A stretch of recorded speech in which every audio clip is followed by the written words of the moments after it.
Gazze'de olaylar oldu. Ne zaman ki bu süreç yaşandı, bu defa Husiler dediler ki biz burada geçişlere izin vermeyeceğiz. Eğer hani İsrail'in Filistin topraklarını işgal altına tutmasından dolayı İsrail'i cezalandırmaksa mesele, acaba neden 10 yıldır bu gemilere herhangi bir müdahalede bulunulmadı? Çünkü Eilat Limanı işlemeye devam etti 10 yıldır. Yani 10 yıldır orada Husiler hakimken.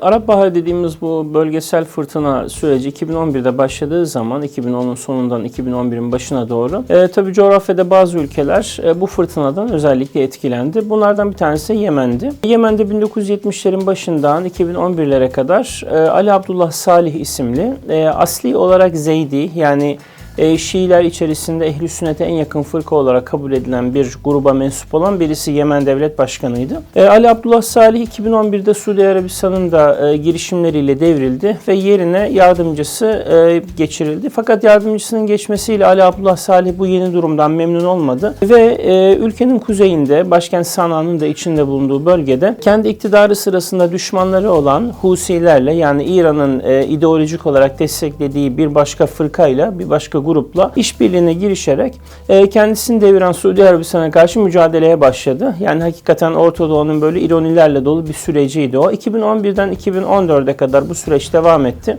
ve 2014'te Husiler İran'ın da yoğun desteğiyle başkent Sana ve çevresini almayı başararak böylece fiilen Yemen'de farklı bir durum ortaya çıkardılar. Suudi Arabistan bunun üzerine bir koalisyon kurdu ve Kararlılık Fırtınası isimli bir operasyon başlattı Yemen'e. Yemen fiilen ikiye bölündü.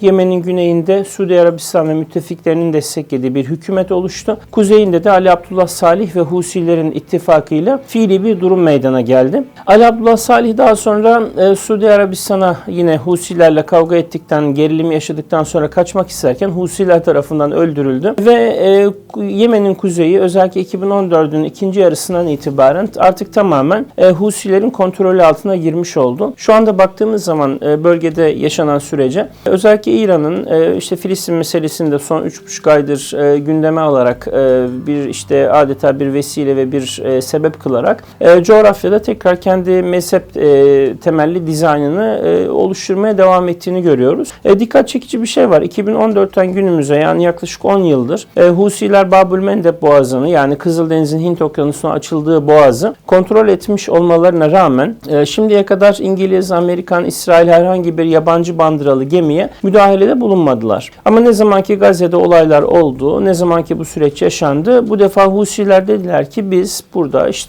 geçişlere izin vermeyeceğiz. Eğer hani İsrail'in Filistin topraklarını işgal altına tutmasından dolayı İsrail'i cezalandırmaksa mesele, acaba neden 10 yıldır bu gemilere herhangi bir müdahalede bulunulmadı? Çünkü Eilat Limanı işlemeye devam etti 10 yıldır. Yani 10 yıldır orada Husiler hakimken. Şimdi bu birinci soru, bu önemli bir soru. Çünkü özellikle Suudi Arabistan ve İran arasında geçtiğimiz aylarda Çin'in arabuluculuğunda bir anlaşma imzalanmıştı Yemen bağlamında. Ve Yemen'de artık Suudi Arabistan'la İran anlaşacaklardı. Bir konsensüs oluşacaktı ve Yemen'de yaşananlar en azından bölgesel bir çatışmaya sebep olmayacak şekilde halledilecekti. Fakat Gazze'de yaşananlar üzerinden şu anda İran aslında Suudi Arabistan'la arasındaki anlaşmaya rağmen yeni bir süreç başlatmış oldu. Ve Türkiye'nin de içinde bulunduğu birçok ülkede Yemen'deki Husilere yönelik olarak insanlar şu cümleleri kurmaya başladılar. Bakın bütün İslam dünyası perişan haldeyken, İslam dünyası hiçbir şey yapmazken Gazze ile ilgili oradaki ayağı terlikli adamlar, fakir Yemen, gariban Yemen, İslam dünyasında vay be böyle kahramanlar falan gibi. Biz bu süreci 2006'da Lübnan'da yaşadık.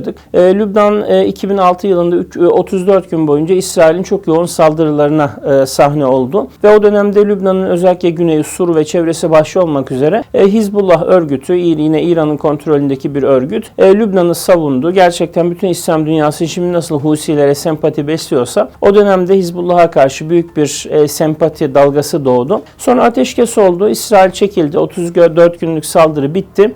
Bu defa baktığımız zaman yaşanan sürece sonrasında Lübnan'ın tümüyle Hizbullah'ın kontrolü altına girdiği bir süreç yaşadık. Şu anda da Hizbullah Lübnan siyasetinde, ekonomisinde, ticaretinde, ulaşımında, sınır kontrolünde, limanlarında her şeyle söz sahibi. Yarın bir gün mesela Suudi Arabistan açısından meseleye baktığımızda ateşkes oldu diyelim ki Gazze'de. Olaylar öyle ya da böyle sona erdi.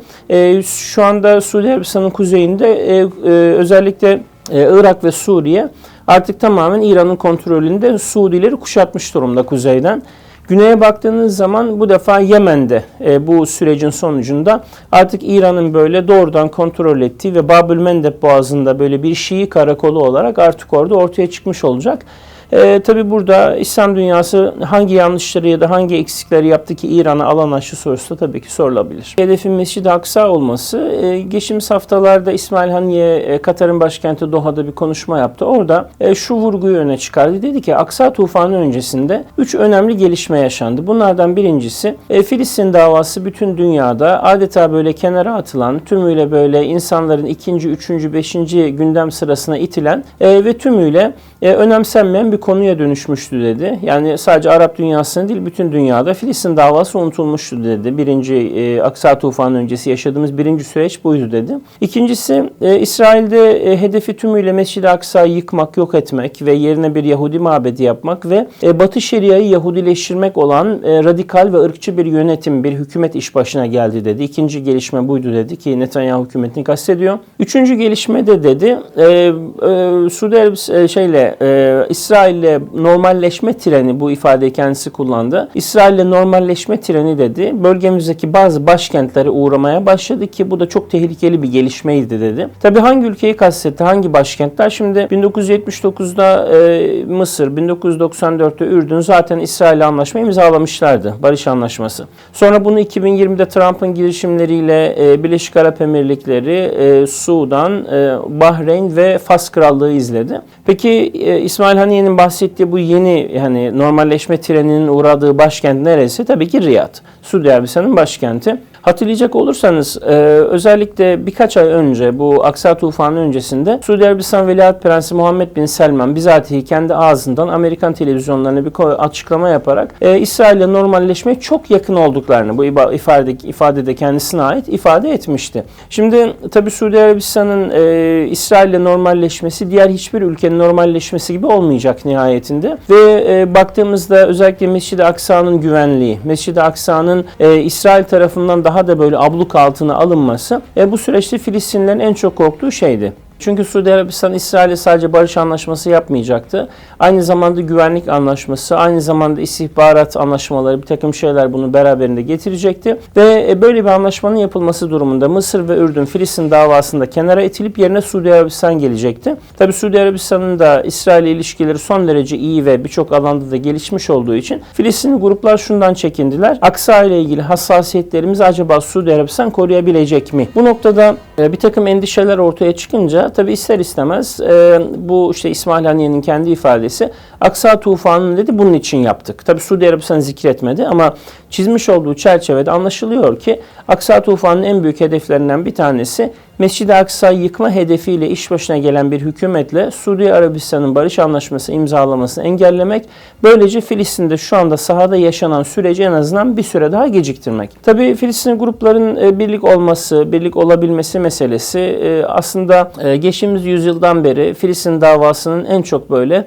eksiği olan şey. Çünkü başından beri Filistin davasında farklı ideolojik, dünya görüşü farkları olan birçok grubun Filistin davasını temsile soyunması, tabi bunların kendi aralarındaki çekişmeler, kavgalar, rekabetler, düşmanlıklar falan derken tabi İsrail işgalinin nihayetinde ömrünü uzatan bir süreç yaşadık. Bir tarafta Yasir Arafat çizgisi, bir tarafta Hamas çizgisi, bir tarafta Marksist-Leninist bir takım örgütler, bir tarafta Filistin davasına dışarıdan müdahil olan ülkeler, Mısır, Suudi Arabistan, İran, yer başka ülkeler.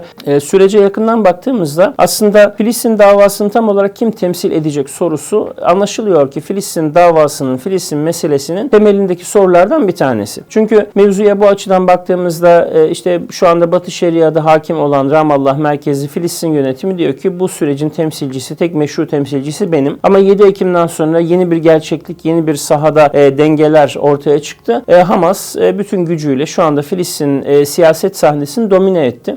Yani sadece Ebu Ubeyde figürünün bile mesela insanların zihninde, Arap dünyasında, Müslüman dünyada, Batı dünyasında da keza aynı şekilde ne kadar böyle yakından takip edildiğini eğer dikkatli bir şekilde gözlemlersek aslında bu süreç Müslüman dünyaya hem Hamas'ı hem İzzettin Kassam Tugaylarını hem Ebu Ubeyde'yi bütün sembolleriyle tekrar hediye eden, onları tekrar dirilten, canlandıran bir süreç oldu. Tabii yarın bir gün ateşkes imzalandığında ya da işte bu süreç sona erdiğinde tabii ki bu yaşanan sürecin doğrudan doğruya en büyük etkilerinden bir tanesi de Filistin iç siyasetine olacak. Hatta ben şu cümleyi kurdum bir yazımda. Gazze'ye düşen her bomba aynı zamanda Ramallah'a da düştü. Yani Filistin yönetiminin karargahına. Çünkü normalde Hamas'ı savunmayacak ya da Hamas'ı kesinlikle böyle düşmanlaştırıp şeytanlaştıracak bir yönetim nihayetinde yaşananlardan sonra hem Hamas'ı hem Gazze'yi hem İzzettin Kassam Tugaylarını savunmak durumunda kaldı. Bu süreç iç siyasette, Filistin'in iç siyasetinde nasıl bir sonuca yol açacak? Mesela şu anda bir seçim yapılsa yani kim ne kadar kazanır? Mesela Mahmut Abbas tekrar başkan olabilir mi? Bunlar çok önemli sorular tabii.